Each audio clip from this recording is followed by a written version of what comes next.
राज ठाकरेंनी फोन केला म्हणून मी थांबलो असं रामदास कदमांनी म्हटलेलं आहे।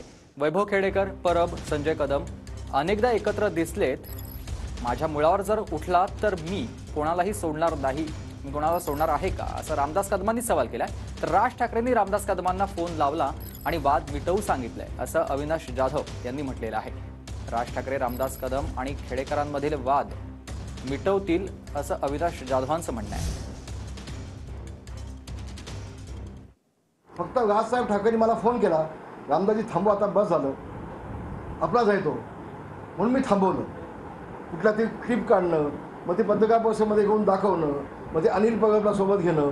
आता अनिल परबची आणि राज ठाकरेची तर युती नाही ना, मग तरी देखील संजय कदम, अनिल परब, वैभव खेडेकर हे अनेक वेळेला एकत्रित दिसतात।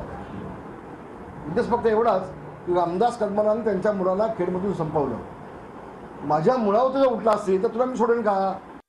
रायगडमधील आमच्या काही लोकांचं एक मतप्रवाह असा होता की सन्माननीय राजसाहेबांचा आदेश जो आहे तो आम्ही पाळू, पण मागच्या वेळेला देखील तटकरे साहेबांना आम्ही मदत केली होती। सो निवडणुकीनंतर आम्हाला जसा हवा आहे तसा रिस्पॉन्स त्यांच्याकडनं आला नाही। सो त्याच्यानंतर सन्माननीय राजसाहेबांचं मला वाटतं त्यांच्याशी बोलणं झालेलं आहे। आमचे नितीन सरदेसाई साहेब आहेत, त्यांचं त्यांच्याशी बोलणं झालेलं आहे आणि भविष्यात अशा गोष्टी घडणार नाहीत याचं त्यांनी आम्हाला आश्वासन दिलेलं आहे। त्यामुळे हा विषय आमचा संपलेला आहे। तटकरेंना पूर्ण ताकदीने वैभव खेडेकर आणि सर्व महाराष्ट्र सैनिक मदत करतील।